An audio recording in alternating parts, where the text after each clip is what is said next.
మన ప్రభువును ప్రియ రక్షకుడైన యేసుక్రీస్తు వారి అత్యున్నతమైన నామమున డైలీ బైబిల్ డివోషన్స్కి స్వాగతం. The Church of South India diocese of Medak Holy Trinity Church Bollarampeta estate సమర్పించే ఈనాటి కార్యక్రమంలో a tree planted by the streams of water, నీటి యోరణ నాటబడిన చెట్టు అనే అంశంపై మన సంఘ సభ్యులు శ్రీమతి ఎస్ శ్రీలత మణికుమార్ గారు దైవ సందేశాన్ని అందిస్తూ ఉన్నారు. అంశాన్ని ఆవిష్కరించే ఈ భక్తి గీతాన్ని ముందుగా విందాం.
గీతములు పాడుదా, పాపం పోయెను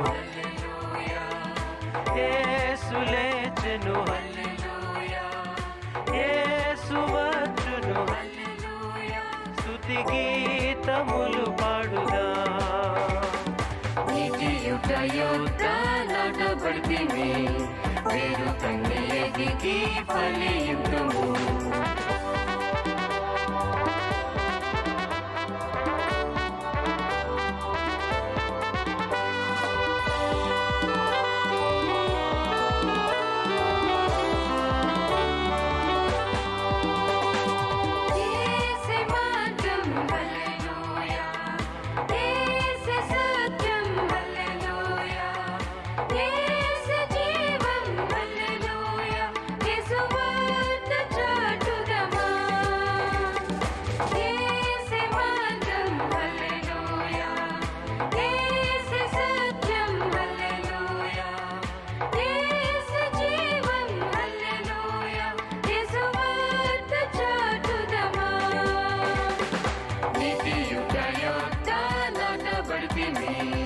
వేరు కన్ని ఎదిగి ఫలియుతుము.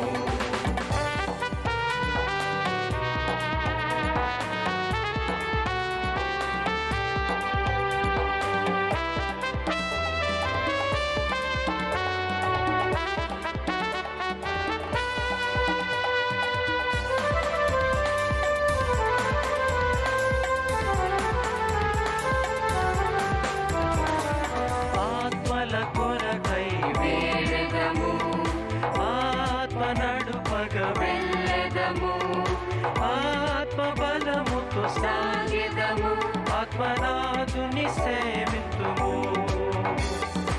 ఆత్మల కొరకై వేడదము, ఆత్మ నడుపగ వెళ్ళదము, ఆత్మబలముతో సాగిదము, ఆత్మనాథుని సేవితుము. నీతి యుగ నాటబడితిమి, వేరు కన్ని ఎదిగి ఫలియుతుము.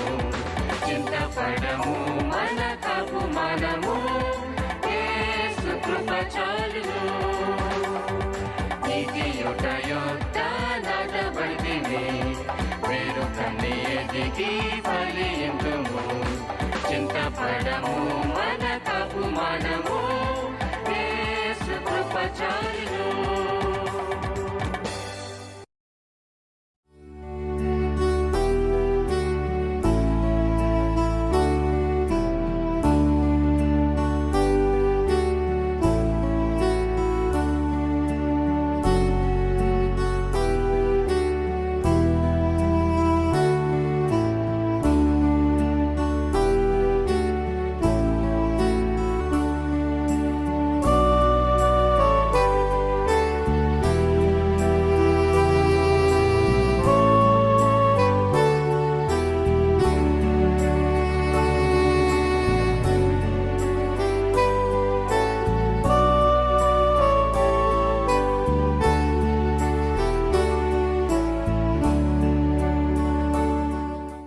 ప్రభు అయిన యేసుక్రీస్తు నామములో డైలీ డివోషన్కు సంఘం అంతటికి ఆహ్వానం అండి. వాక్యంలోనికి వెళ్ళడానికి ముందుగా మనం చిన్న ప్రార్థన చేసుకుందాం. ప్రేమగల తండ్రి, దయగల మా ప్రభువా, పరిశుద్ధుడా, మీ ఘనమైన నామానికి వందనాలు, కృతజ్ఞత, స్తుతి, స్తోత్రములు నాయన. ఇదిగో ప్రభువా, నా తండ్రి, వాక్యం అయి ఉన్నటువంటి మీ వద్దకు మేము వచ్చి ఉంటుండగా మాతో మాట్లాడండి ప్రభువా, మమ్మను బలపరచండి.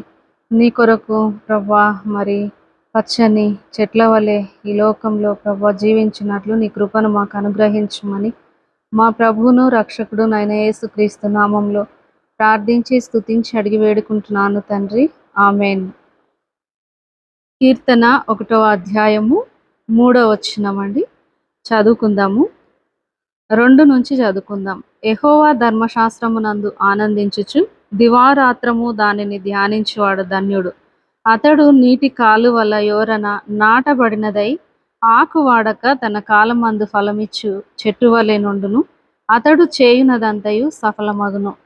మరి ఇక్కడ యెహోవా ధర్మశాస్త్రమునందు ఆనందించుచు దివారాత్రులు దాన్ని ధ్యానించేటువంటి వ్యక్తి యొక్క జీవితం ఎలా ఉంటుందో పరిశుద్ధాత్ముడు దావీదు ద్వారా రాయిస్తూ వచ్చినాడు.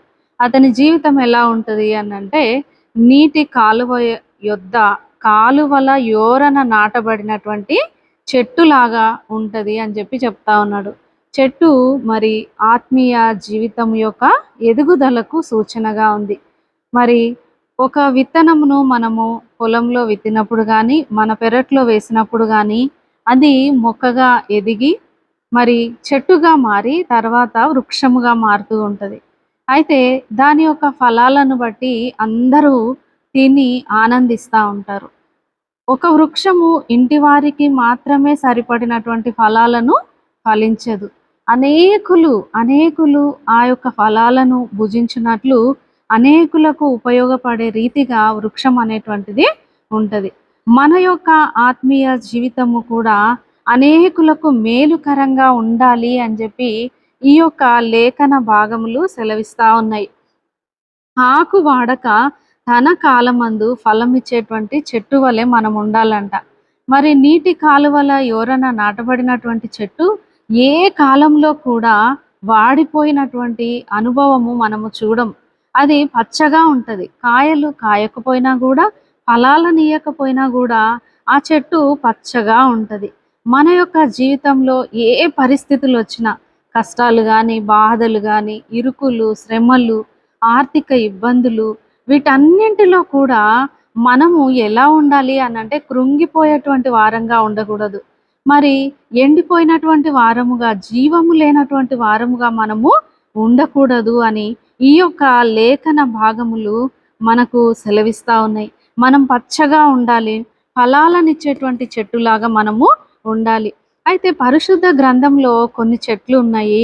అవి వాటి కాలమున ఫలాలనిస్తా వచ్చినాయి. ఎందుకు అలా ఫలాలను ఇయ్యగలుగుతూ వచ్చినవి అని అంటే, నీరైనటువంటి నీటికి సమీపముగా ఉన్నాయి. దేవుని వాక్యము నీటితో పోల్చబడతా ఉంది. నీరు పరిశుద్ధాత్మకు కూడా గుర్తుగా ఉంది. అయితే ఈ నీటిని మనము, ఈ వాక్యమును ఎప్పుడైతే మన జీవితంలో కలిగి ఉంటామో, మన యొక్క పరిస్థితుల్లో వాక్యం మనల్ని ఆదరిస్తుంది, మనల్ని బలపరుస్తుంది, ధైర్యపరుస్తుంది, మనకు నిరీక్షణను కలుగజేస్తుంది. అంతేకాకుండా ఈ యొక్క నీరు పరిశుద్ధాత్మకు కూడా సాదృశ్యంగా ఉంది అని మనం చెప్పుకుంటా ఉన్నాం. అయితే పరిశుద్ధాత్మకు ఏ విధంగా సాదృశ్యంగా ఉంది? వాక్యమైనటువంటి ఈ నీరు, ఈ పరిశుద్ధాత్మ నీతో నాతో అనుదినము మాట్లాడుతూ ఉంటే, నిన్ను నన్ను అనుదినము బలపరుస్తూ యాత్రా జీవితంలో ముందుకు నడిపిస్తూ ఉంటుంది. మరి మనము కృంగిపోయినప్పుడు, మనం బలహీనంగా ఉన్నప్పుడు ఈ వాక్యము మనకు బలాన్ని ఇస్తుంది. చూడండి, ఒక మాట యెషయా 61:3లో మనం చూసుకున్నట్లయితే అక్కడ ఒక మంచి మాట ఉంటుంది. ఏమని ఉంటుంది అనంటే, సియోనులో దుఃఖించు వారికి ఉల్లాస వస్త్రములు ధరింపజేయుటకును, బూడిదకు ప్రతిగా పూదండను, దుఃఖమునకు ప్రతిగా ఆనంద తైలమును, భారభరితమైన ఆత్మకు ప్రతిగా స్తుతి వస్త్రమును వారికిచ్చుటకు ఆయన నన్ను పంపి ఉన్నాడు. యెహోవా తన్ను మహిమపరచుకొనున్నట్లు నీతి అను మస్తకి వృక్షములనియు, యెహోవా నాటిన చెట్లనియు వారికి పేర్లు పెట్టబడును. మనకు ఏం పేర్లు పెట్టబడ్డాయి? యెహోవా నాటబడినటువంటి చెట్లు. ఈ లోకంలో యెహోవా నాటబడినటువంటి చెట్ల వలె, నీతి అను మస్తకి వృక్షముల వలె మనం ఉండాలి. మరి ఎన్నో పరిస్థితులు మన జీవితంలో వస్తాయి కదా. అయితే ఆ పరిస్థితులన్నింటిలో కూడా నీవు నేను దేవుడు నాటినటువంటి చెట్ల వలె ఉంటే మన యొక్క దుఃఖానికి ప్రతిగా ఆయన ఏమిస్తాడంట? ఆనంద తైలమునిస్తాడంట. భారభరితమైనటువంటి ఆత్మకు ప్రతిగా మనకు స్తుతి వస్త్రమును ఇస్తాడంట. చూడండి, దేవుని వాక్యములో ఆనందించుట ద్వారా మనకు కలిగేటువంటి మేలు ఏంటి అని అంటే ఎంతో స్పష్టంగా యెషయా ప్రవక్త మరి పరిశుద్ధాత్మ ద్వారా ఇక్కడ రాయిస్తూ వచ్చినాడు. లోకంలో ఎంతో మందికి ఇటువంటి ఆధిక్యత లేదండి. ఎంతో మంది వారి కష్టాల్లో, బాధల్లో ఎవరిని ఆశ్రయించాలో తెలియనటువంటి స్థితిలో ఉన్నారు. మనకైతే మన దేవుడు మనకు సమీపముగా ఉన్నాడు. మన దేవుడు మనల్ని ఎండిపోనివ్వడు, వాడిపోనివ్వడు. అటువంటి పరిస్థితిలోనికి మనం వెళ్ళడము ఆయనకు ఎంత మాత్రము కూడా ఇష్టం లేదు. ఇంకొక మాట ఉంటది, ఇర్మియా గ్రంథము 17వ అధ్యాయము 8వ వచనంలో మనం చూసుకున్నట్లయితే చూద్దాము. ఇర్మియా గ్రంథము 17వ అధ్యాయము 8వ వచనంలో చూడండి, వాడు జలముల యొద్ద నాటబడిన చెట్టు వలె నుండును, అది కాలువల యోరన దాన్ని వేళ్ళు తన్నును, వెట్ట కలిగినను దానికి భయపడదు, దాని ఆకు పచ్చగా ఉండును, వర్షము లేని సంవత్సరమున చింత నొందదు, కాపు మానదు. ఇక్కడ చూడండి, జలముల యొద్ద నాటబడినటువంటి చెట్టు యొక్క మరి స్థితి ఎలా ఉంటుంది అని అంటే, కాలువల ఓరన దాని వేళ్ళు తన్నును అంట. దేనిదంతా ఉన్నాయి వేళ్ళు? మట్టిని తన్నుకొని భూమి లోపలికి వెళ్తా ఉన్నాయి. మట్టి లోక సంబంధమైనటువంటి వాటిని చూపిస్తా ఉంది. లోకంలో కలిగేటువంటి పరిస్థితులను, లోకము మరి వెనుకకు లాగేటువంటి పరిస్థితిని చూపిస్తా ఉంది. ఒక విశ్వాసి ఈ లోకంలో ఎలా ఉండాలి అంటే, లోకమును దాని ఇచ్ఛనలను తన్నుకొని ఆత్మీయంగా ఉన్నతమైనటువంటి స్థితికి ఎదగాలి. వృక్షం ఎంత ఉన్నతంగా ఎదుగుతుందండి? చాలా ఉన్నతంగా అది పైకి ఎదుగుతుంది కదా. ఈ లోకంలో దేవుని బిడ్డల యొక్క నీతి, పరిశుద్ధత, ఆత్మీయ జీవితము కూడా అంత ఉన్నతంగా ఎదగాలి అని అంటే నీవు నేను ఆత్మీయంగా మన వేర్లు బలంగా ఉండాలి. మట్టిని తన్నుకుంటూ మనము పైకి ఎదిగే వారంగా ఉండాలి. శరీర సంబంధమైనటువంటి కార్యములను తన్నుతూ మనము వాటిని విసర్జిస్తూ పైకి ఎదిగేటువంటి అనుభవంలో మనం ఉండాలి. అప్పుడే మన యొక్క కాపు మానదు అని అంట. ఎప్పుడు మానదు? వర్షము లేని సంవత్సరంలో కూడా దాని కాపు మానదు అని చెప్పి అంటా ఉన్నారు. మరి మనము శరీర క్రియలను విసర్జించి మరి శరీర క్రియలను విడిచిపెట్టి ప్రభు కొరకు ముందుకు సాగే వారంగా ఉన్నామా? దేవుని వాక్యమును ఆధారంగా చేసుకొని ముందుకు సాగే వారంగా ఉన్నామా? దేన్ని ఆధారం చేసుకొని మనం ఎదుగుతా ఉన్నాం? మరి యెహెజ్కేలు 47:7వ వచనంలో మనం చూసినట్లయితే అక్కడ కూడా ఒక చెట్టు ఉంది. చూడండి, మరి యెహెజ్కేలు 47వ అధ్యాయము 7వ వచనంలో ఒక నది ఉంది. నేను తిరిగి రాగా నదీ తీరమున ఇరుప్రక్కల చెట్లు విస్తారముగా కనబడెను. అప్పుడు ఆయన నాతో ఇట్లనెను, ఈ నీళ్లు ఉబుకి తూర్పుగానున్న ప్రతి ప్రదేశమునకు పారి అరాబాలోనికి దిగి సముద్రములో పడును. అప్పుడు సముద్రపు నీళ్లు మంచినీళ్ళగును.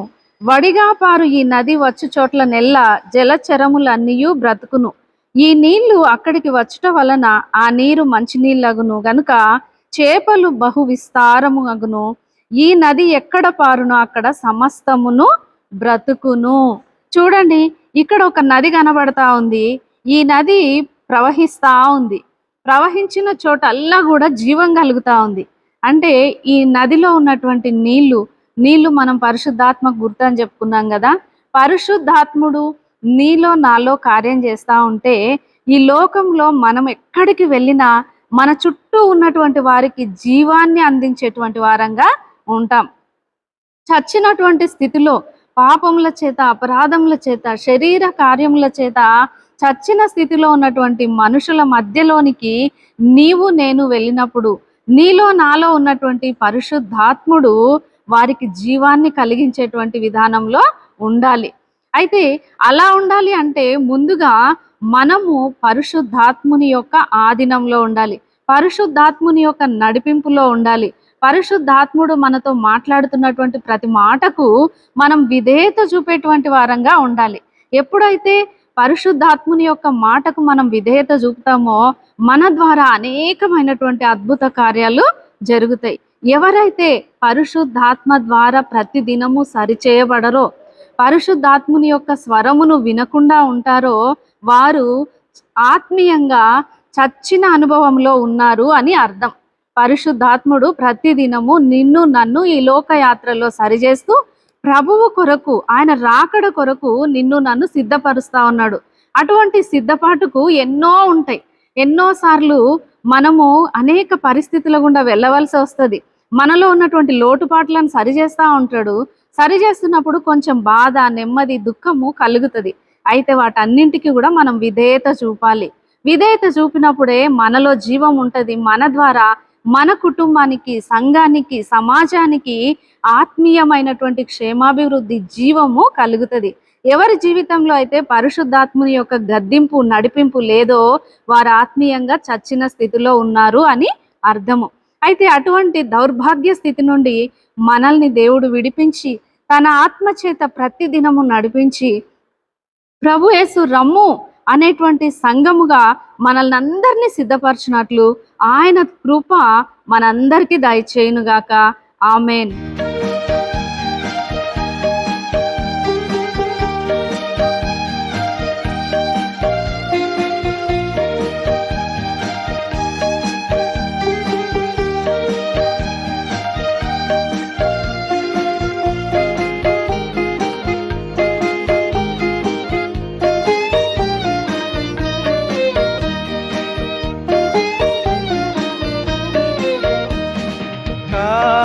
ద్రాక్షాలు కాయుటకు కారణమేమి? నీవు కారు ద్రాక్షాలు కాయుటకు కారణమేమి? రుచించు ద్రాక్షగా ప్రభు యేసు నాటగ నిన్ను, రుచించు ద్రాక్షగా ప్రభు యేసు నాటగ నిన్ను. నీవు కారు ద్రాక్షాలు కాయుటకు కారణమేమి?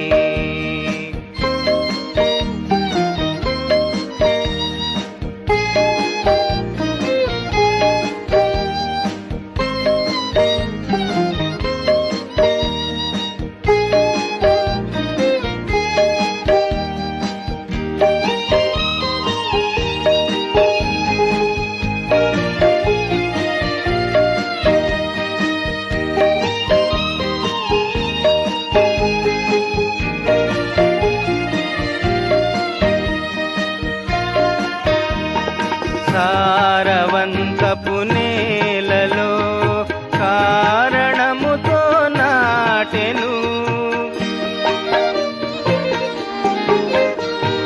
సారవంతపు నేలలో ఒక కారణముతో నాటెను.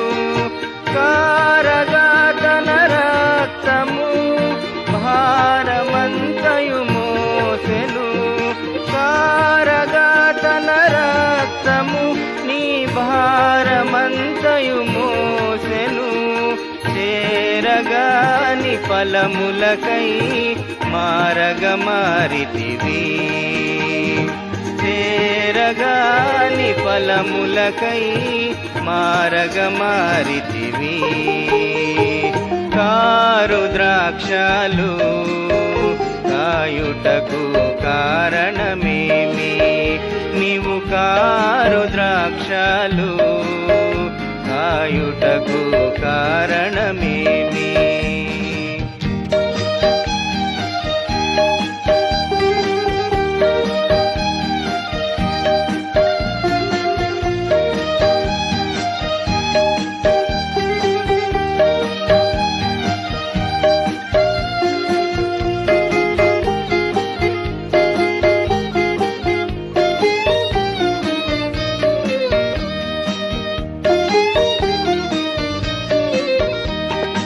పారు జలములయోరన కారు మేఘము కురిపించే పారు జలములయోరన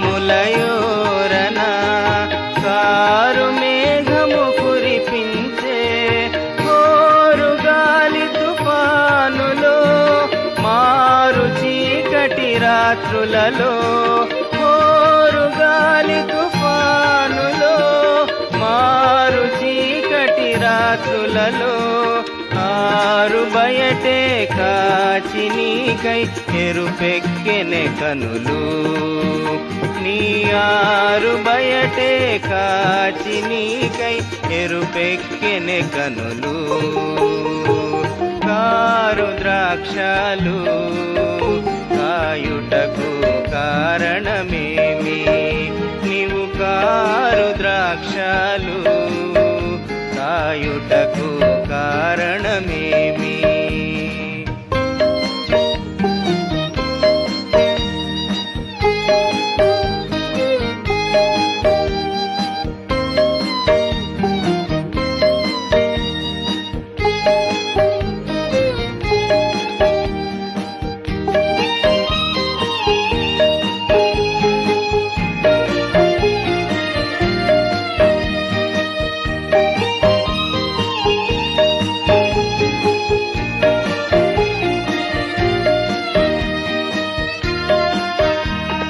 చేదు వేరు మొలచినదా పాదు వేరుగా వెళ్ళినదా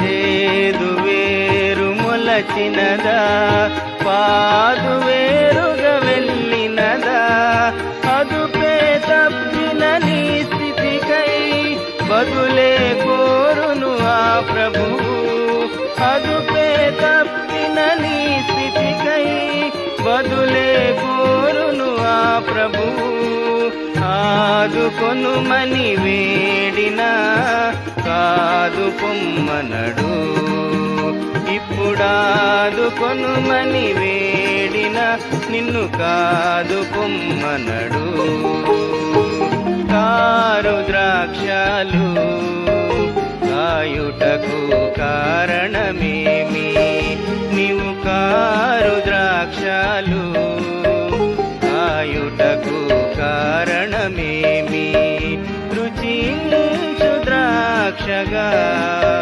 ప్రభు యేసులో ఫలించు రుచించు ద్రాక్షగా